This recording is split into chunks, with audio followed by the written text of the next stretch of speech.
No enfrentamento à violência contra a mulher, Secretaria Estadual de Segurança Pública faz balanço da Operação Chamar, que combateu a violência doméstica e o feminicídio em Santa Catarina. Paraguaio preso na BR-280. Motorista dirigia caminhão abarrotado com quase 2 toneladas de maconha, avaliadas em 4 milhões de reais. Varejo catarinense no azul. Vendas do comércio crescem acima da média nacional em julho. Mundial de Fórmula 1. Domingo tem Grande Prêmio de Singapura, com transmissão ao vivo da Band.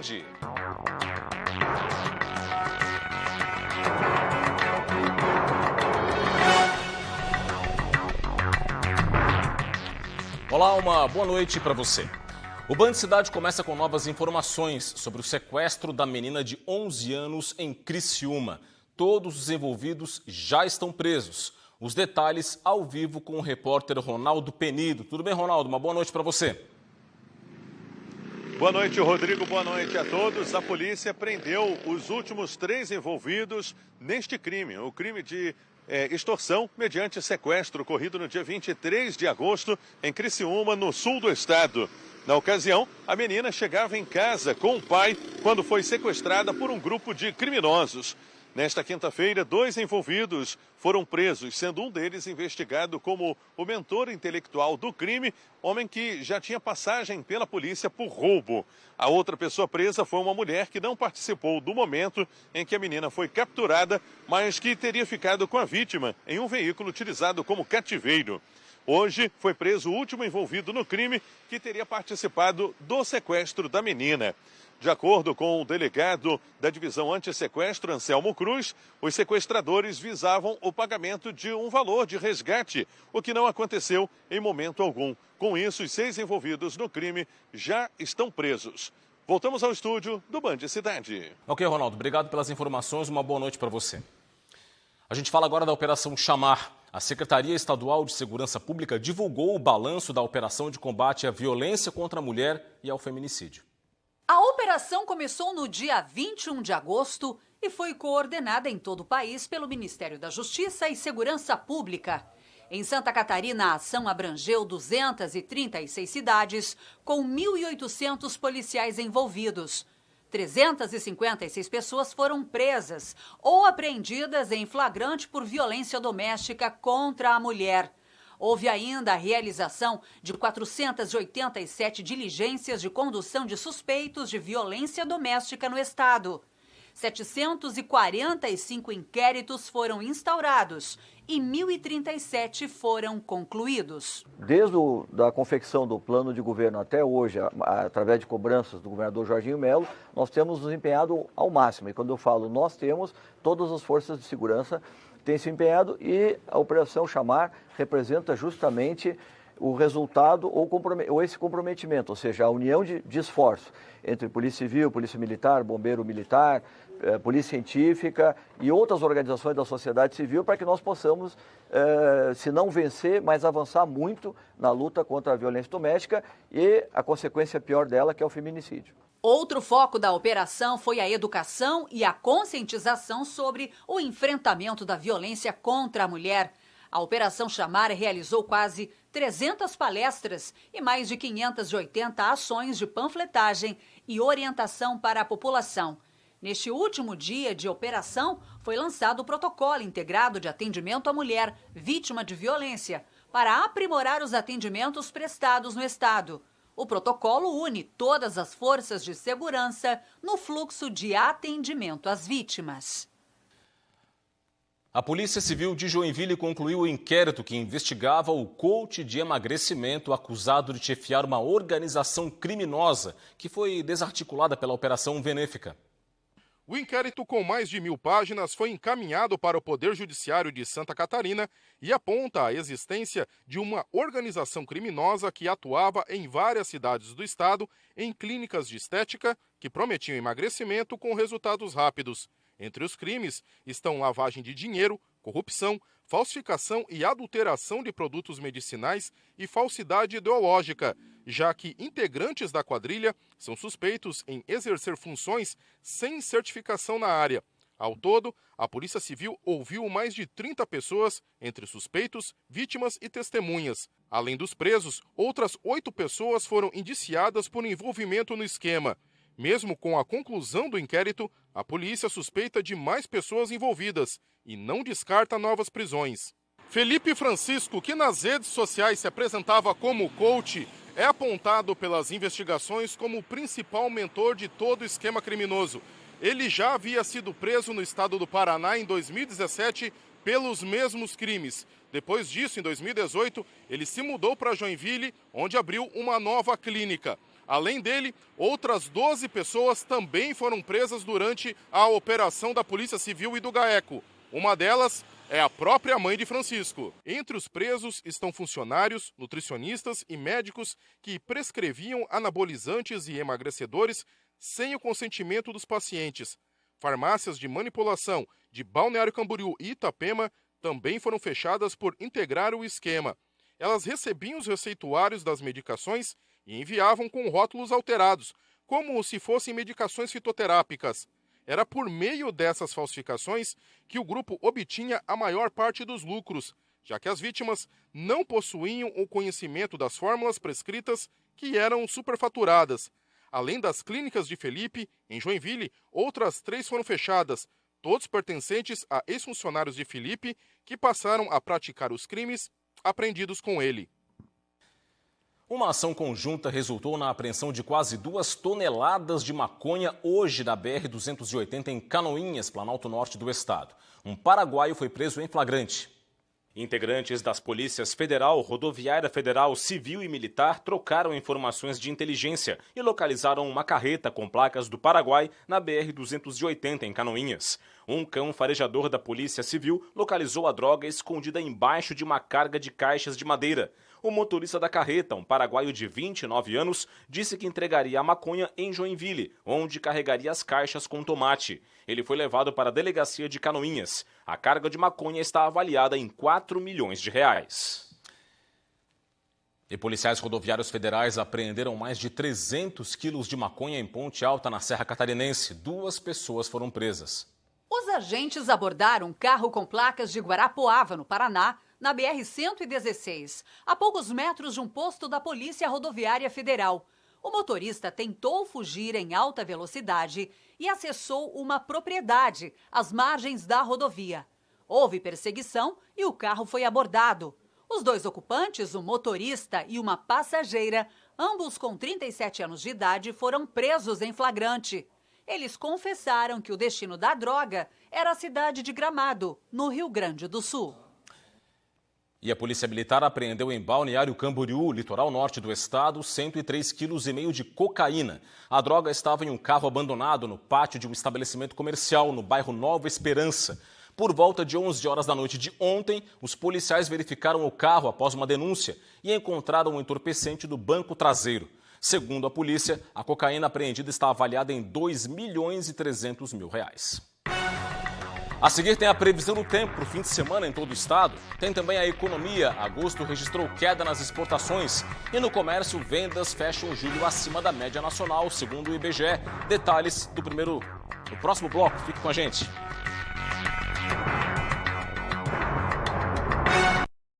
Band Cidade. De volta com o Band Cidade para falar de economia. As vendas do varejo catarinense tiveram um desempenho acima da média nacional em julho, segundo os números divulgados hoje pelo IBGE. Aqui no telão do Band Cidade a gente tem as informações, vamos a elas.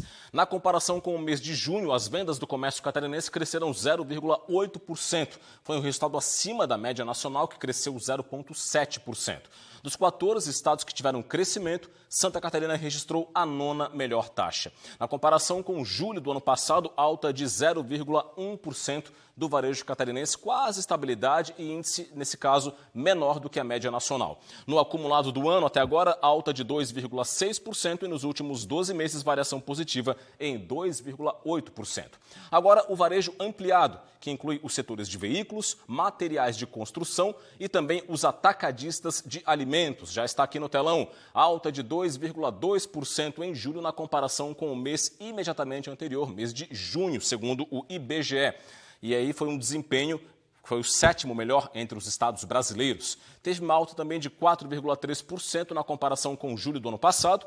No acumulado dos últimos 7 meses, janeiro a julho desse ano, alta de 4,1%. E nos últimos 12 meses, alta acumulada de 3,1%.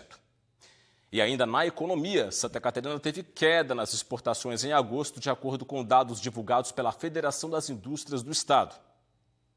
Em agosto, as vendas catarinenses para o exterior somaram 1 bilhão e 100 milhões de dólares. O total é 10,6% menor do que o registrado em agosto de 2022, quando Santa Catarina havia atingido o maior volume mensal exportado na série histórica. A desaceleração econômica da China, segundo o maior comprador de produtos catarinenses, foi a grande responsável pela queda.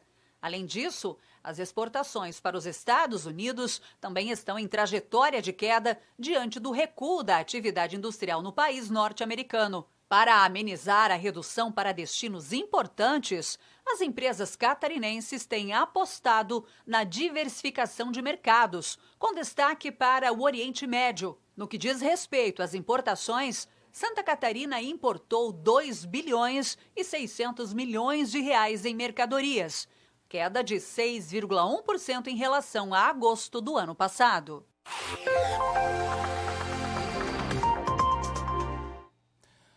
Olha, quem gosta de calor vai se dar bem, porque o fim de semana vai ser influenciado pela presença de uma massa de ar seco em aquecimento em Santa Catarina. E o sábado vai ser assim, ó, sol e poucas nuvens em todas as regiões de Santa Catarina. As temperaturas vão estar um pouquinho mais baixas na madrugada, até com chance de geada isolada nas áreas mais altas do Planalto Sul. Ao longo do dia, temperaturas entram em rápida elevação e faz calor aqui no estado. Em Florianópolis, mínima de 14 e máxima de 22 graus. Em Joinville, variação entre 12 e 19. Em Blumenau, mínima de 10 e máxima de 18. Vamos virar a página. Tubarão na tela, mínima de 10 e máxima de 31 graus. Em São Joaquim, variação entre 5 e 21. E em Chapecó, 8 de mínima e 26 de máxima. No domingo, o cenário não vai se alterar. Tempo firme, sol, poucas nuvens em todo o estado catarinense. E as temperaturas permanecem baixas pela manhã, segue a chance de geada lá para a parte alta do Planalto Sul e o calorzão vem à tarde com a subida rápida das temperaturas. Em Florianópolis, mínima de 16, máxima de 25 graus. Em Jaraguá do Sul, variação entre 15 e 33. Em Itajaí, 14 de mínima e 32 graus de máxima. Vamos viajar agora para o sul catarinense, Criciúma, mínima de 17, máxima de 33 graus. Em Lages, variação entre 12 e 28 e em Concórdia, mínima de 14 e máxima de 34 graus. A tendência para segunda-feira é de chuva com chance até de temporais localizados e até queda de granizo. Isso tudo por causa de uma faixa alongada de baixa pressão chamada cavado. O calor deve, inclusive, aumentar. A seguir, tem esporte no Band Cidade com o futebol do Campeonato Brasileiro. E no Mundial de Fórmula 1, veja como foi o primeiro dia de treinos livres para o Grande Prêmio de Singapura. É só um instante, a gente volta já já.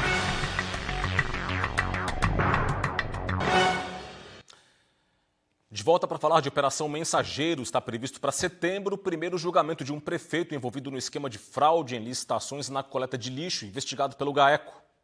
Marlon Neuber tem julgamento previsto para o dia 28 de setembro na 5ª Câmara Criminal do Tribunal de Justiça do Estado. Também vão ser julgados no mesmo dia o proprietário da empresa Serrana Engenharia e o homem responsável pela entrega da propina aos prefeitos envolvidos. O julgamento vai ter a oitiva da acusação e da defesa. Depois, a relatora, Cíntia Scheffer, dá o voto sobre o caso. Na sequência, outros 2 desembargadores votam e a decisão é colegiada. O ex-prefeito de Itapoá foi preso em dezembro do ano passado. Neuber é acusado de receber propina de R$460 mil para manter contratos já existentes, além de fazer aditivos, renovações e reajustes. O ex-prefeito renunciou ao cargo em julho deste ano.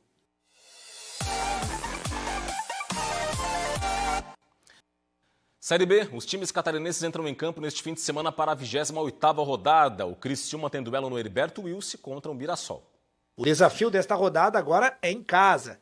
Mas mesmo com os números favoráveis dentro do Heriberto Wilson, o Tigre está ligado que nestas 11 rodadas que faltam não terá facilidade.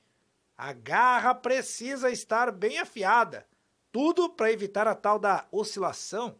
Oscilação, quando a gente veio em casa contra o Juventude, fomos em casa para ganhar e infelizmente não ganhamos. Fomos lá com Vitória depois, onde todo mundo dizia que nós ia perder e ganhamos o jogo. Eu acho que essa oscilação que digo que às vezes tá tendo na Série B. Criciúma e Mirassol entram em campo pela 28ª rodada da Série B neste sábado, às 7h30 da noite no estádio Heriberto Wilson. Já no domingo, o Avaí encara o líder da Série B. A vitória na última rodada sobre o Novo Horizontino deu um alívio para o torcedor havaiano, que viu o time dar uma pequena afastada do Z4. A vitória nos dá outra vida, né, dentro do campeonato. Aí sabemos que, apesar da vitória, temos um caminho muito difícil pela frente. O Avaí agora aparece na 15ª posição com 30 pontos. E o desafio dessa rodada é nada mais, nada menos que o Vitória, o líder da segundona, jogo que será disputado fora de casa. Mas se tem um lado positivo, é que o Avaí ainda não perdeu longe da ressacada com Barroca no comando. Desde a chegada dele no Avaí foram 5 jogos como visitante, 4 empates e 1 vitória. Rendimento que o torcedor azul espera que continue nessa rodada, para o Leão continuar subindo na tabela e deixando o fantasma do rebaixamento cada vez mais afastado. Agora a Série C, o Brusque tem desafio contra o Operário de Ponta Grossa pela 3ª rodada do quadrangular. O time do Vale vem de 2 vitórias seguidas nessa fase decisiva da 3ª divisão. E se vencer o Operário no domingo, a vaga já fica praticamente garantida. Todo mundo fala que 9 é um número mágico, mas não crava, né? Se você vence, obviamente que você está a um passo, realmente, né? Assim, é um jogo de cada vez e a próxima vitória vai aproximar, sim, de uma possibilidade de acesso. E a ordem para o elenco quadricolor é... Nós temos que ser precisos, precisa ser incisivo, a gente precisa cravar as nossas oportunidades. Até domingo, São José promove a primeira jornada cultural e artística organizada pela Associação Mãos que Tecem Histórias. São palavras, palestras e diversas atividades para a família toda. Nas mãos da Anne, uma meia pode ganhar uma nova utilidade. Basta ter cola, tecido e imaginação. É uma alegria trazer de forma lúdica o brincar, né? O resgatar a infância. Né? A gente quer tirar um pouco a criança do computador, do celular, daquele movimento que está só aqui, né? Trazer para a parte de cortar, colar, criar memórias afetivas. A Morjana traz de volta para o dia a dia uma técnica de artesanato que já foi muito comum, o fuxico. Mas aqui ele também ganha uma nova utilidade. Com 2 pernas e um rosto, aquele pequeno tecido vira o personagem principal de histórias infantis. Eu sou formada em contação de histórias, então eu quero divulgar, quero mandar para as escolas, eu quero que eles contem histórias para não perder, né, essa coisa que é rica. Hoje, a Casa da Cultura de São José está repleta de arte e artesanato. As oficinas retomam uma prática quase esquecida pelo tempo, a contação de histórias com bonecos feitos à mão. Mas se engana quem pensa que a programação acaba por aqui. Entre uma sala e outra é possível viajar para outro continente. Em poucos passos, os visitantes deixam São José e chegam nas aulas de poções de Hogwarts. Os ingredientes coloridos que mudam de cor dão vida a histórias que marcaram gerações. Então, aqui a gente trouxe um pouco do nosso trabalho lá de Blumenau. Eu sou um artista que faço artes relacionadas ao universo de Harry Potter. Então, eu faço varinhas únicas, eu levo oficina de poções pelas cidades, né? Já fui pela região de Blumenau e essa é a primeira vez que eu estou um pouco mais distante de lá, né? O evento acontece até domingo, no Centro Histórico de São José. A iniciativa inédita na cidade vai reunir artistas de norte a sul do Brasil. Agregar artes, música, dança, contação de histórias, mágicas de Harry Potter, visões, exposições em 3D, todas essas artes, o escritor, o poeta, é um legado que nós estamos assim, dando a primeira largada de muitas, né? E é isso, ficamos por aqui. As reportagens de hoje você confere em tvbv.com.br. Acesse, aponte a câmera do seu smartphone para o QR Code que está na sua tela. Vem aí o Jornal da Band. Para você um forte abraço, bom fim de semana, boa noite e até segunda. Tchau, tchau.